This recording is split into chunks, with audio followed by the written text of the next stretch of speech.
Hello everyone, कैसे हो सभी। आई होप सभी अच्छे होंगे। सभी को नमस्कार, राम राम, गुड मॉर्निंग। देखो, इस पर्टिकुलर वीडियो में अपने डिस्कस करने वाले हैं टीफर जीएस के बारे में, है ना। टीफर का जो एग्जाम है, टीफर जीएस का एग्जाम 2025, है ना, उसको कैसे अटेम्प्ट करना है, कैसे प्रॉपर तरीके से अटेम्प्ट करें ताकि अपने सिलेक्शन ले सकें। How to attempt. देखो, सबसे पहले तो एग्जाम पैटर्न के बारे में थोड़ा सा बता देता हूँ। एग्जाम पैटर्न क्या रहने वाला है। देखो, ये जो एग्जाम होता है, अपने फिजिक्स की बात करेंगे ओनली, और पेपर के साथ में मैं बताऊंगा तुम्हें इसमें कौन कौन से पॉइंट अपने डिस्कस करेंगे। कि सबसे पहले तो एग्जाम पैटर्न के बारे में डिस्कस करेंगे और उसको कैसे अटेम्प्ट करें, और वो पेपर जो पुराना पेपर हुआ था 2024 का, जीएस 2024 का, उस पेपर के हिसाब से मैं तुम्हें बताऊंगा ना। वो पेपर उस पेपर के अंदर ही बता दूंगा कौन सा क्वेश्चन छोड़ने वाला है, कौन सा क्वेश्चन पहले अटेम्प्ट करने वाला, उस हिसाब से मैं बता दूंगा। देखो, ये जो एग्जाम होता है वो दो टाइप के कैंडिडेट अटेम्प्ट करते हैं। एक तो बीएससी वाले कैंडिडेट अटेम्प्ट करते हैं जो इंटीग्रेटेड पीएचडी के लिए अप्लाई करते हैं, और एक एमएससी वाले स्टूडेंट होते हैं जो पीएचडी के लिए अप्लाई करते हैं। इस पेपर में देखो दो सेक्शन होते हैं, वैसे तीन सेक्शन होते हैं, सेक्शन ए बी सी। पर जो इंटीग्रेटेड पीएचडी के जो स्टूडेंट होंगे उनको सिर्फ सेक्शन ए और सेक्शन बी ही अटेम्प्ट करना है।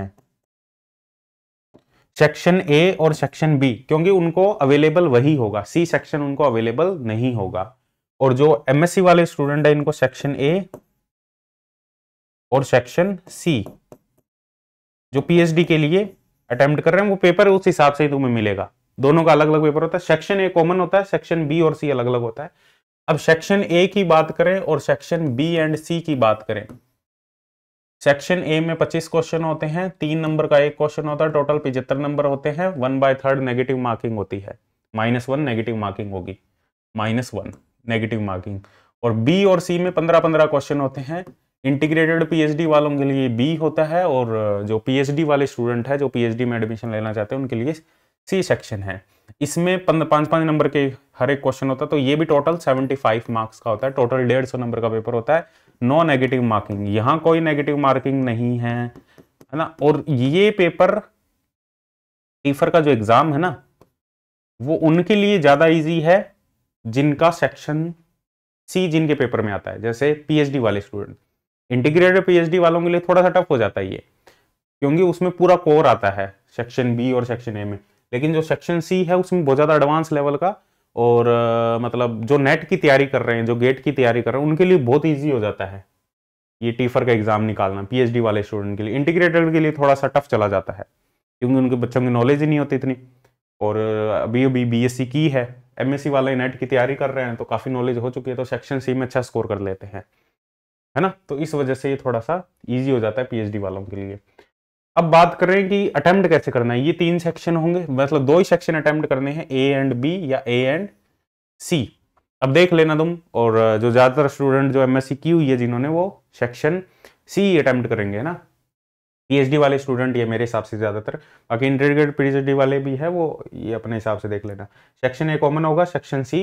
अटेम्प्ट कैसे करना है उसके बारे में बात करते हैं। अब देखो, टोटल 40 क्वेश्चन है, 25 + 15, टोटल 40 क्वेश्चन है, और 3 घंटे का टाइम है। 3 घंटे मतलब 180 मिनट। 180 मिनट डिवाइड बाय 40 कर दो, है ना। 40 क्वेश्चन ही अटेम्प्ट करने हैं तुम्हें, और 180 मिनट है, 3 घंटे का है, तो ये आ गया हमारे पास में लगभग 4.5 मिनट। लगभग अपने कह सकते हैं 5 मिनट हमारे पास में हर एक क्वेश्चन को है। ईच क्वेश्चन वी है 5 मिनट। अब 5 मिनट, अब देखो जो सेक्शन ए के क्वेश्चन होंगे वो छोटे होंगे, थोड़े इजी होंगे, कॉन्सेप्चुअल होंगे, और जो बेसिक से आएंगे एकदम। और जो सेक्शन सी के क्वेश्चन होंगे वो एडवांस लेवल के होंगे, और सेक्शन बी के जो क्वेश्चन होंगे वो भी थोड़े अच्छे लेवल के क्वेश्चन होंगे, है ना। अब अटेम्प्ट कैसे करना है पेपर को, how to attempt paper, how to attempt paper, how to attempt paper. देखो, हाँ, इसमें कोई नेगेटिव मार्किंग नहीं है बी एंड सी में, तो सारे अटेम्प्ट करने हैं ये। तो पहले अटेम्प्ट कैसे करना है, start from section C, start from section C, जो पीएचडी वाले स्टूडेंट है, और जो इंटीग्रेटेड पीएचडी वाले हैं वो ए से ही स्टार्ट करो। जो इंटीग्रेटेड पीएचडी वाले स्टूडेंट है वो ए से ही स्टार्ट करना है, लेकिन जो पीएचडी वाले स्टूडेंट है पीएचडी वाले स्टूडेंट उनको सेक्शन सी से स्टार्ट करना है, और जो इंटीग्रेटेड पीएचडी वाले स्टूडेंट है उनको सेक्शन ए से ही स्टार्ट करना है, क्योंकि सेक्शन बी इनके लिए टफ ही होगा। और पीएचडी वालों के लिए जो नेट की तैयारी कर रहे हैं उनके लिए सेक्शन सी इजी होने वाला है काफ़ी, और वो स्कोरिंग होने वाला है। तो सेक्शन सी से स्टार्ट करें या सेक्शन ए से स्टार्ट करें। अब इसमें देखो वही सबसे पहले जो क्वेश्चन तुमने इजी का मतलब सबसे पहले इजी क्वेश्चन का मतलब जो क्वेश्चन तुम्हें आते हैं, है ना, जो तुमने टॉपिक पढ़ा है तभी आएंगे। और कुछ ऐसे क्वेश्चन भी होंगे जो पता ही नहीं लगेगा भाई कहाँ से है ना, और क्या करना है इस क्वेश्चन में, अप्रोच ही नहीं बनेगी, उन क्वेश्चन को तो बिल्कुल नहीं लाना। सबसे पहले वही क्वेश्चन जो इजी है, जो आते हैं तुम्हें। अब मान लो 15 क्वेश्चन है, 15 क्वेश्चन में से तुम्हारे इसमें सेक्शन सी में ज्यादा से ज्यादा 4-5 क्वेश्चन ऐसे मिल जाएंगे आराम से, जो क्वेश्चन इजी होंगे आराम से मिल जाएंगे, कोई दिक्कत वाली बात नहीं होगी। 15 क्वेश्चन में से 4-5 क्वेश्चन इजी और 4-5 क्वेश्चन इसमें मॉडरेट मिल जाएंगे। लगभग 10 क्वेश्चन इजीली तुम इसमें अटेम्प्ट कर सकते हो जो नेट की तैयारी कर रहे हैं। 10 क्वेश्चन इजीली अटेम्प्ट कर सकते हो इसमें बहुत बढ़िया तरीके से, जो नेट की प्रिपरेशन कर रहे हैं। जो कुछ भी प्रिपरेशन नहीं कर रहे वो तो कुछ नहीं कर सकता, लेकिन जो प्रिपरेशन कर रहे हैं वो आराम से 10 क्वेश्चन अटेम्प्ट कर सकते हैं। हाँ, कुछ तो देखो अलग लेवल, टीफर के क्वेश्चन का लेवल थोड़ा हाई होता ही है, तो कुछ तो अलग लेवल के क्वेश्चन आएंगे ही आएंगे। तो सबसे पहले इजी क्वेश्चन, मान लो इसमें से 5-6 क्वेश्चन ही निकल रहे हैं स्टार्टिंग में। सबसे पहले फर्स्ट राउंड सिस्टम में ही अपने करना है राउंड फर्स्ट में तुम्हें क्या करना है, इजी क्वेश्चन करने हैं सेक्शन सी के इजी क्वेश्चन करने हैं। मान लो फर्स्ट क्वेश्चन इजी है तो करना है, सेकंड इजी है तो करना है, थर्ड नहीं हो रहा छोड़ दो, वो मैं बताऊंगा भाई, पेपर देख के मैं बताऊंगा, 2024 का पेपर अपने डिस्कस करेंगे। और राउंड सेकंड, फिर उसके बाद में इजी में, फिर सेक्शन सी के बाद में सेक्शन ए पे चले जाओ। सेक्शन ए में मान लो 25 क्वेश्चन है तो 25 में मान लो 10-12 क्वेश्चन हो रहे हैं तुमसे इजी वाले क्वेश्चन, है ना, 10-12 क्वेश्चन आराम से मान लो इतने हो रहे हैं। अब इजी वाले क्वेश्चन हो सकता है टोटली 10 निकले, कितने भी निकले वो डिपेंड करता है पेपर पे ना, पेपर का लेवल अलग अलग हो सकता है। अब जितने भी निकले, मान लो 10-12 क्वेश्चन ये अटेम्प्ट हो तुमसे फर्स्ट राउंड में, और फर्स्ट राउंड हो सकता है कितना, अब देखो कोई इसमें प्रिडिक्शन नहीं की जा सकती कि इतना टाइम लगेगा। हो सकता है पेपर बहुत ईजी आ जाए, पर आता नहीं है टीफर का पेपर इजी क्वेश्चन का संख्या ज्यादा हो, तो हो सकता है फर्स्ट राउंड में तुम्हें थोड़ा ज्यादा टाइम लग जाए क्योंकि नंबर ऑफ क्वेश्चन ज्यादा हो। ठीक है, तो इजी क्वेश्चन पहले टारगेट करने हैं। फिर राउंड सेकंड में तुम्हें मॉडरेट टाइप के क्वेश्चन करने हैं, मॉडरेट टाइप के। इसमें भी तुम्हें सेक्शन सी से ही स्टार्ट कर दो, और सेक्शन ए मतलब जो थोड़े लेंथी क्वेश्चन है और जिनमें थोड़ी कैलकुलेशन ज्यादा है, तुम्हें आते हैं बट लेंथी क्वेश्चन है, कैलकुलेशन ज्यादा है, टाइम लगेगा लास्ट में। अब जो टफ क्वेश्चन है राउंड थर्ड में तुम्हें टफ क्वेश्चन करने हैं। टफ क्वेश्चन में भी सेक्शन सी में तो सारे ही कर दो ऑल, क्योंकि इसमें कोई नेगेटिव मार्किंग नहीं है, जितने बच गए वो सारे कर दो।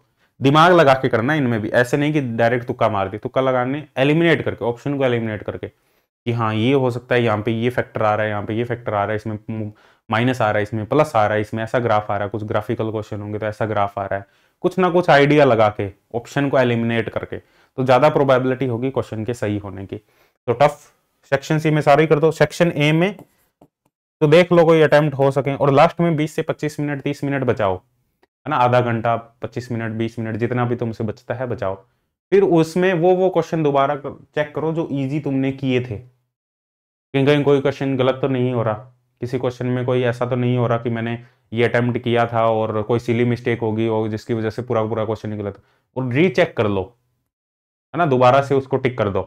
हाँ, हो सकता है गलतियां होती है, और गलती हुई है तो वो अपने जो मार्क्स है वो कटेंगे नहीं, कम से कम जो आते हैं हमें उनमें से मार्क्स नहीं जाने चाहिए, क्योंकि इसमें टाइम इनफ है, इस एग्जाम में नंबर ऑफ क्वेश्चन कम है, टाइम इनफ है, तो जो क्वेश्चन करोगे वो अच्छे तरीके से करना है और उसको दोबारा रीचेक भी करना है। ठीक है, इनफ टाइम है, तो इस हिसाब से तुम अटेम्प्ट करोगे। और जो इंटीग्रेटेड पीएचडी वाले वो ए से ही स्टार्ट करोगे, फिर सेक्शन बी पे आओगे, है ना, और वही सिस्टम फॉलो करना है, राउंड सिस्टम ही, round first, round second, round third, और इसमें भी रीचेक करना है। इसमें भी 40 क्वेश्चन ही होंगे और तुम्हें भी रीचेक ही करना है। अब देखो, अब वही क्वेश्चन अटेम्प्ट करने जो पढ़ा हुआ और जिन पे कॉन्फिडेंस है स्टार्टिंग में, इजी और मॉडरेट में। टफ क्वेश्चन जब वो होंगे, जो टफ का मतलब वो है जो तुम्हें नहीं आते और जो एक्चुअल में टफ है और जो तुमने नहीं भी पढ़ा हुआ, तो वो सेक्शन बी में तो सारे अटेम्प्ट करने हैं, सेक्शन ए में जो कर सकते हो तुम, है ना, ऑप्शन एलिमिनेट करके उस हिसाब से करना है। अब ज्यादातर जो क्वेश्चन आते हैं वो बेसिक क्वेश्चन आते हैं, बेसिक फंडामेंटल से, है ना। बहुत ज्यादा ऐसे नहीं है कि तुम्हें फॉर्मूले बहुत ज्यादा रटने की भी जरूरत नहीं है इसमें। कॉन्सेप्ट तुमने सीखा है तो क्वेश्चन हो जाएगा। इसमें रट्टाफिकेशन वाला नहीं है कि ये फॉर्मूला याद होगा तभी क्वेश्चन होगा। कुछ तो देखो वो बहुत गिने चुने ऐसे क्वेश्चन होंगे जिसमें तुम्हें बहुत ज्यादा याद रखने की जरूरत है, और ऐसे क्वेश्चन होंगे जो तुमने फंडामेंटल्स तुम्हारे अच्छे हैं, क्लियर्स है, बेसिक कॉन्सेप्ट तुम्हारे अच्छे हैं, तो आराम से पेपर अटेम्प्ट कर सकते हो बहुत अच्छे तरीके से। बहुत ज्यादा भी रिवीजन की इसमें वो नहीं है कि बहुत ज्यादा भी तुम्हें रिवाइज करने की एकदम, जैसे नेट में गेट में अपने को बहुत ज्यादा रिवीजन की जरूरत होती है, ठीक है। इसमें बहुत ज्यादा इतनी रिवीजन, क्योंकि फंडामेंटल्स बेसिक बढ़िया है, अप्रोच क्वेश्चन को कर पाते हो तो आराम से इस पेपर को कर लोगे, ठीक है। फिर भी अपने शॉर्ट नोट्स है वो रिवाइज कर लेना, शॉर्ट नोट्स में बेसिक बेसिक चीजें रिवाइज कर लेना, है ना। और टीफर के क्वेश्चन, हाँ, जो जो पीएचडी वाले स्टूडेंट है वो नेट के क्वेश्चन जरूर देख लेना, नेट के रिसेंट ईयर वाले क्वेश्चन, जस्ट के क्वेश्चन जरूर देख लेना, है ना। एक बार गो थ्रू कर लेना सेक्शन सी के लिए जो नेट की तैयारी कर रहे हैं, है ना। और जो इंटीग्रेटेड पीएचडी वाले स्टूडेंट है भाई, उनका तो वो ही है कि जो आईआईटी जैम वगैरह की यदि तुम तैयारी कर रहे हो, ठीक है, उसको ही रिवाइज कर लेना, इसके अलावा कुछ रिवीजन नहीं करना तुम्हें, ठीक है। और जस्ट के क्वेश्चन किए ना, जस्ट को एक बार जरूर देख लेना, एडवांस टॉपिक को। तो ये एक बार अपने पेपर को देखते हैं, जो 2024 वाला पेपर हुआ था। देखो ये यहाँ से पेपर मिल जाएगा तुम्हें, टिफर की ऑफिशियल वेबसाइट से पेपर मिल जाएगा। देखो इंटीग्रेटेड पीएचडी और पीएचडी जीएस 2024, देखो इंटीग्रेटेड पीएचडी और फिजिक्स पीएचडी। पहले अपने देख लेते हैं पीएचडी वाला। देखो ये सेक्शन ए है इसमें, तो तुम्हें जाना है पहले सेक्शन सी पर। आई थिंक विजिबल है question paper, section C, section C देखो पहले, ये है सेक्शन सी। अब देखो सेक्शन सी देख के तुम्हें आइडिया लग जाएगा भाई कौन सा क्वेश्चन करना है कौन सा नहीं करना। मैं बता देता हूँ, जैसे क्वेश्चन तुम खोलोगे, पेपर खोलोगे, ये सेक्शन सी है। अब देखो फर्स्ट क्वेश्चन है मैट्रिक्स का, डिटर्मिनेंट ऑफ ई की पावर एम, इजी क्वेश्चन है। अब ये तुम्हें रिलेशन पता होना चाहिए, डिटर्मिनेंट ऑफ ई की पावर एम, ई की पावर ट्रेस, है ना। और तुमने पढ़ा हुआ है तो ये क्वेश्चन इजीली तुमसे हो जाएगा। देखो बिल्कुल इजी सा क्वेश्चन है, कुछ भी नहीं है इस क्वेश्चन में, और इजीली अटेम्प्ट कर सकते हो। तो ये इजी पार्ट में आएगा ये क्वेश्चन, इसको अटेम्प्ट कर दो फटाफट से, 5 नंबर मिल जाएंगे तुम्हें, कोई दिक्कत नहीं है, ठीक है। फिर उसके बाद में देखो नेक्स्ट क्वेश्चन, नेक्स्ट क्वेश्चन है तुम्हारा फोरियर ट्रांसफॉर्म से रिलेटेड लग रहा है। देखो कौन सा है, टेलर सीरीज एक्सपेंशन, ठीक है। एफ लैम्डा हमें given if the Taylor series expansion is this, ये Taylor series, then the value of F two की वैल्यू निकालनी है। अब मान लो ये क्वेश्चन तुम्हें, जैसे मान लो Taylor series expansion F lambda का ये, और तुम्हें इसमें से F2 निकालना, और ये एफ लैम्डा तुम्हें गिवन है, ठीक है। अब ये क्वेश्चन तुम देख लो कि तुमसे हो पाएगा या नहीं हो पाएगा, लैम्डा के कोफिशिएंट को कंपेयर करके ही निकलेगा, ठीक है। अब मान लो तुम्हें दिमाग नहीं लगा पा रहे हो, तुमने पढ़ा तो है, फोरियर सीरीज भी पढ़ा है, पर ये थोड़ा क्वेश्चन अलग टाइप का है। अब मान लो नहीं दिमाग लगा पा रहे हो, इसको एक बार स्किप कर दो। मान लो तुमसे दिमाग नहीं लग रहा है एक बार के लिए, तो इस क्वेश्चन को स्किप कर दो। मान लो इस टाइप का क्वेश्चन तुमने नहीं किया है तो क्वेश्चन को एक बार स्किप कर दो, सेकंड राउंड में देखेंगे, है ना। फिर उसके बाद में देखो नेक्स्ट क्वेश्चन, नेक्स्ट क्वेश्चन देखो, a horizontal constant force is applied on a uniform disc, देखते ही पता लग जाएगा रोलिंग मोशन का क्वेश्चन है, मैकेनिक्स का। नहीं किए हैं क्वेश्चन इस टाइप के तो स्किप कर दो, किया है तो ट्राई करो, है ना। तो ये मतलब इजी क्वेश्चन है, इसमें कोई ज्यादा वो नहीं है, रोलिंग मोशन का क्वेश्चन है, रोलिंग मोशन पड़ा हुआ है तो आराम से हो जाएगा, कोई दिक्कत वाली बात नहीं है। फिर हमारे पास में देखो नेक्स्ट क्वेश्चन, ये वाला फोर्थ नंबर क्वेश्चन, लेग्रांजियन का क्वेश्चन है। इसका हमें क्या बनाना है, देखो लेग्रांजियन हैमिल्टोनियन लिखना है इस सिस्टम का, पोटेंशियल एनर्जी निकालो और काइनेटिक एनर्जी निकालो, ठीक है। और सिलेंड्रिकल कोऑर्डिनेट सिस्टम में कर लो। इसने किस में किया है, स्फेरिकल में किया है, सिलेंड्रिकल में किया है, सिलेंड्रिकल में किया है, सिलेंड्रिकल कोऑर्डिनेट सिस्टम में इसको कर लो, देख लो ये क्या क्वेश्चन गिवन है। तो ये क्वेश्चन होने वाला है आराम से, इसने जनरलाइज कोऑर्डिनेट भी दे दिए, इसमें जनरलाइज मोमेंटम भी दे दिए कौन कौन से होंगे, तो आराम से हो जाएगा। पोटेंशियल एनर्जी से पता, अब इसमें पोटेंशियल एनर्जी से पता लगाओ पहले, सबसे पहले तो पोटेंशियल एनर्जी तो सभी में सेम है, बट माइनस प्लस की ही दिक्कत है। और हमें पता लग जाएगा भाई पोटेंशियल एनर्जी हमारे पास में यहाँ से कितनी आएगी, है ना। रेफरेंस क्या लिया है उसने, वो लिया होगा रेफरेंस कुछ, ये ओरिजिन कौन सा पॉइंट लिया है वो ओरिजिन देख लेना, उस हिसाब से तुम देख लेना। ठीक है, तो ये क्वेश्चन हो सकता है, इस क्वेश्चन को अटेम्प्ट करो। ठीक है, ये हो जाएगा, ये क्वेश्चन हो जाएगा, इजी क्वेश्चन है क्वांटम मैकेनिक्स का, पढ़ा है तो होगा, ये क्वेश्चन अपने करते हैं क्वांटम मैकेनिक्स में, बेसिक क्वेश्चन है, तो ये इजी में आ जाएगा, ये हो जाएगा। ये क्वेश्चन हार्मोनिक ऑसिलेटर का है, इसकी एवरेज काइनेटिक एनर्जी निकालनी, ये एक एक्स्ट्रा टर्म आ गई, इस एक्स्ट्रा टर्म की वजह से इसकी एवरेज काइनेटिक एनर्जी निकालनी है हमें। ठीक है, इजीली हो जाएगा, कोई दिक्कत नहीं है। मोमेंटम एक एक्स्ट्रा आ जाएगा हमारे पास में, देखो एक एक्स्ट्रा मोमेंटम है वेव फंक्शन, ये ग्राउंड स्टेट जो वेव फंक्शन है उसमें एक एक्स्ट्रा मोमेंटम ऐड कर दिए। ऐसे क्वेश्चन बहुत जस्ट में भी देखे गए हैं, और ये क्वेश्चन नेट में भी पूछा गया है। एक एक्स्ट्रा मोमेंटम का वेव फंक्शन है, एक मोमेंटम टर्म एक्स्ट्रा आ जाएगी इसमें, ये वाली हमारे पास में। ठीक है, अब वो कैसे आएगी वो तुम्हें देखना है। ठीक है, ये होने वाले क्वेश्चन है, ये रेडिएशन का क्वेश्चन है। ठीक है, ये हमारे पास में आइडेंटिकल पार्टिकल और स्टैटिस्टिकल मैकेनिक्स का क्वेश्चन है।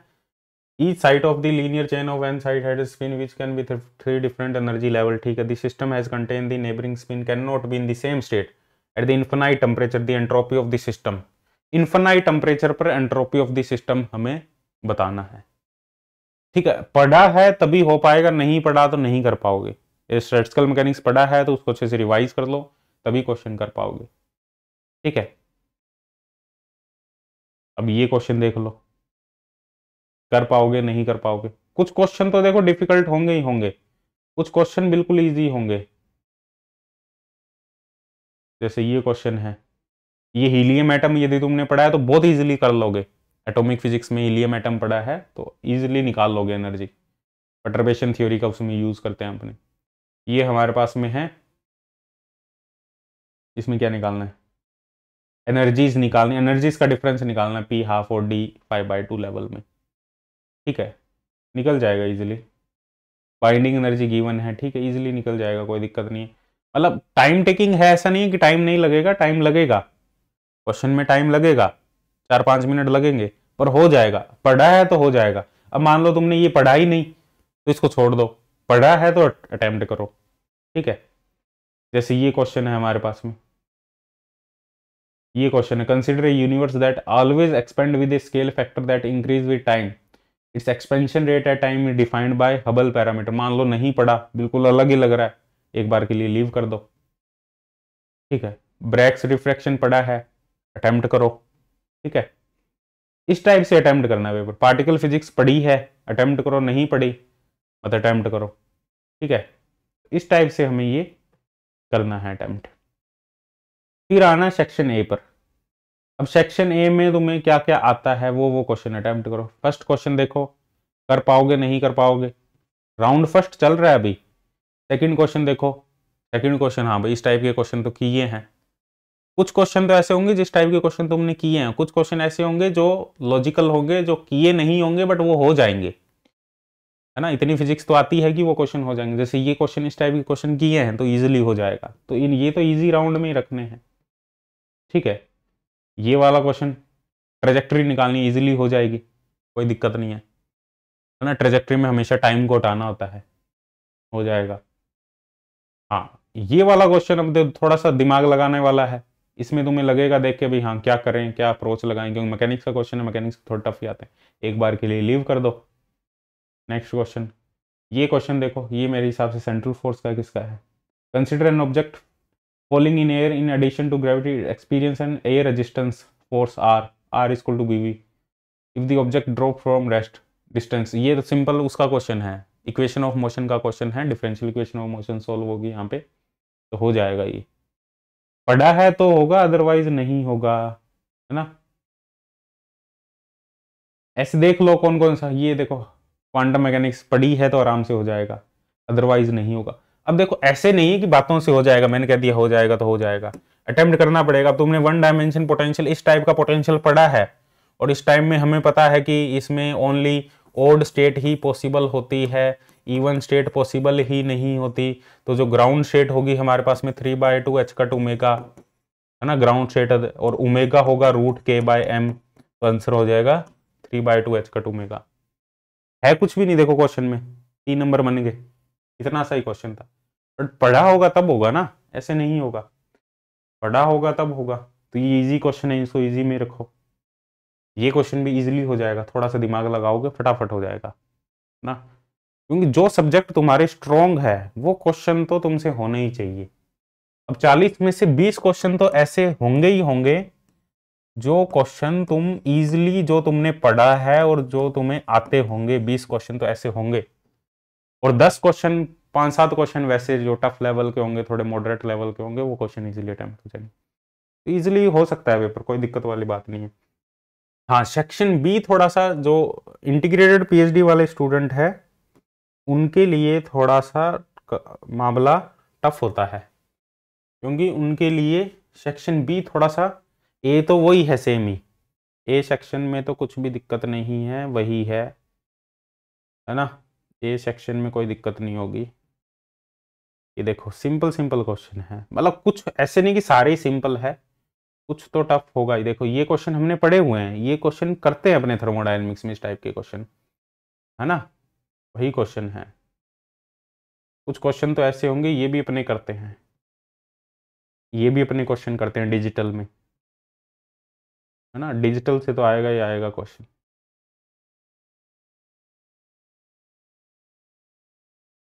कुछ क्वेश्चन तो टफ आएंगे ही आएंगे डेफिनेटली, ऐसा नहीं है कि सारे इजी आ जाएंगे। अब सेक्शन कौन सा आ गया 22, रिलेटिविटी के भी क्वेश्चन होंगे भाई सेक्शन ए में। ये देखो सेक्शन बी आ गया, इसमें थोड़े से टफ लेवल के क्वेश्चन आते हैं। ये सीरीज का सम है, अब ये सीरीज का सम निकालना है तुम्हें, ट्राई करना। ये तुम्हारे पास में ये इजी क्वेश्चन है, स्टेबल ऑर्बिट का है, सिंपल है, डिफरेंशिएशन करके निकल जाएगा, तो ये इजी राउंड में कर सकते हो। ये थोड़ा स्मॉल ऑसिलेशन का, ये थोड़ा सा टफ क्वेश्चन होगा, तो इसको एक बार के लिए लीव कर दो, ठीक है। ये इजी क्वेश्चन है, क्वांटम मैकेनिक्स का क्वेश्चन है और बहुत इजीली हो जाएगा। एनर्जी का वो बताना है, क्या हमारे पास में एनर्जी कैसे चेंज होगी, इजीली हो जाएगा, कोई दिक्कत नहीं है, इजी में रख लो। ये क्वेश्चन डायरेक्ट दिमाग लगा के करना है, ऐसा क्वेश्चन एक दो बार आए भी हुए नेट गेट जस्ट में, मेरे हिसाब से ऐसा क्वेश्चन एक बार आया भी हुआ है, किस में आया हुआ है पता नहीं मेरे को। मोमेंटम स्पेस में ये इक्वेशन होती है हमारे पास में, डायरेक्ट निकल जाता है आंसर, इसके प्रोपोर्शनल होता है। ये क्वेश्चन हमारा फेराडे लॉ का क्वेश्चन है, ऐसे क्वेश्चन अपने प्रैक्टिस भी करते हैं, टाइम टेकिंग है ये, इट इज टाइम टेकिंग। ये क्वेश्चन हमारा इसका है डाइपोल मोमेंट का, है ना, टाइम टेकिंग है, ये भी टाइम टेकिंग, तो ये मॉडरेट उसमें राउंड 2 में जाएगा ये, क्योंकि ये टाइम टेकिंग है, इसमें टाइम लगेगा, फॉर्मूला भी याद होना चाहिए। ये क्वेश्चन फर्स्ट अटेम्प्ट में हो जाएगा, ठीक है। इस क्वेश्चन में भी तुम्हें टाइम लग सकता है, ठीक है। ये क्वेश्चन तुम्हारा फर्स्ट राउंड में हो जाएगा यदि तुमने पढ़ा है ओपैम, फर्स्ट राउंड में हो जाएगा। ये क्वेश्चन तुम्हारा फर्स्ट राउंड में हो जाएगा यदि थोड़ा सा इलेक्ट्रॉन, इलेक्ट्रिक फील्ड और पार्टिकल की नॉलेज है, ये भी हो जाएगा। पोलराइजेशन पढ़ा है तो हो जाएगा, रिलेटिविटी है, सिंपल क्वेश्चन है, ठीक है। ये तुम्हारा उसका हो गया सॉलिड स्टेट फिजिक्स का, यदि पढ़ा है तो ही होगा, अदरवाइज नहीं होगा, ठीक है। तो ये है, अब आराम से कर सकते हो अटेम्प्ट, है ना, ऐसे भी नहीं है कि बहुत ही टफ लेवल आ रहा है, बहुत ज्यादा ही टफ आ रहा है कि तुम कुछ हिला ही नहीं पा रहे हो क्वेश्चन। 50% पेपर तो तुम्हें ऐसा मिलेगा जो तुम्हें आता होगा, है ना, पढ़ा है जो तुमने। पर देखो लेवल थोड़ा सा अलग आता है टीफर का, थोड़ा रिलैक्स माइंड से करना होता है क्वेश्चन को, रिलैक्स माइंड से थोड़ा सा इधर उधर दिमाग लगा के, कि ऑप्शन एलिमिनेशन सबसे मेन चीज होती है, ऑप्शन एलिमिनेशन। ऑप्शन एलिमिनेशन, पूरा आंसर निकालने की कोशिश ज्यादा मत करना हर एक क्वेश्चन में, ऑप्शन एलिमिनेशन भी करने की कोशिश करना, कि ये ऑप्शन नहीं हो सकता, ये नहीं हो सकता, उसका रीजन क्या है, कि ये ऑप्शन होना चाहिए, उसका क्या रीजन है। तो इस टाइप से तुम अटेम्प्ट करोगे तो जरूर हो जाएगा। और इसके अलावा अपने बात करें सेक्शन सी, जो पीएचडी स्टूडेंट है भाई वो सेक्शन सी से ही स्टार्ट करना, और सेक्शन सी में काफी अच्छा स्कोर कर लिया तो सिलेक्ट हो जाओगे। बाकी तो इसकी कट ऑफ तो देखो, कट ऑफ शायद लिस्ट ही आती है ना, डायरेक्ट कट ऑफ नहीं आती इसकी, डायरेक्ट लिस्ट आती है इसकी, इतने स्टूडेंट है इंटरव्यू के लिए आ जाओ, बाद में इंटरव्यू होगा और सिलेक्शन हो गया तो बहुत अच्छा इंस्टीट्यूट है पीएचडी के लिए, उतनी स्कॉलरशिप मिलती है जितनी जेआरएफ नेट गेट की होती है, वही सेम स्कॉलरशिप होती है जो जस्ट की स्कॉलरशिप होती है। बाकी एक अच्छा एक्सपीरियंस हो जाएगा, मान लो नहीं भी होता है सिलेक्शन तो एक अच्छा एक्सपीरियंस हो जाएगा कि कैसे अटेम्प्ट करते हैं पेपर को। और टीफर के क्वेश्चन का लेवल तो है भाई, है ना, अच्छा लेवल है, अच्छा खासा लेवल, मतलब हर एक क्वेश्चन में वो थोड़ा एक्स्ट्रा पूछते हैं, ऐसे नहीं कि सिंपल सिंपल बना दिया क्वेश्चन, थोड़ा मैथमेटिकल कर देंगे, थोड़ा कुछ और ऐड कर देंगे, थोड़ा डिफरेंट टाइप से फ्रेम कर देंगे क्वेश्चन को। कोई क्वेश्चन इनके कहीं बुक में नहीं मिलेंगे, फ्रेम किए होते हैं क्वेश्चन। जब फ्रेम करते हैं तो थोड़ा अलग लेवल से फ्रेम कर देते हैं उन क्वेश्चन को। बाकी जो मैंने अटेम्प्ट करने का तरीका बताया है वही सबसे बेस्ट तरीका है, उसी टाइप से तुम क्वेश्चन को अटेम्प्ट करना। ठीक है, तो आई होप। और कौन कौन पेपर देने जा रहा है कमेंट सेक्शन बताओ, है ना, कौन कौन अटेम्प्ट कर रहा है, कौन इंटीग्रेटेड पीएचडी के लिए अटेम्प्ट कर रहा है, कौन पीएचडी के लिए अटेम्प्ट कर रहा है, कमेंट सेक्शन में जरूर बताना। तो मिलते हैं next session, bye bye, take care. और पेपर देखते हैं कि पेपर देने के बाद में अपना एक्सपीरियंस जरूर शेयर करना कि कैसा पेपर था, कितने अटेम्प्ट किए, ठीक है, वो जरूर शेयर करना। मेमोरी बेस्ड क्वेश्चन हो तो वो भी जरूर शेयर करना। तो मिलते हैं next session, bye bye, take care.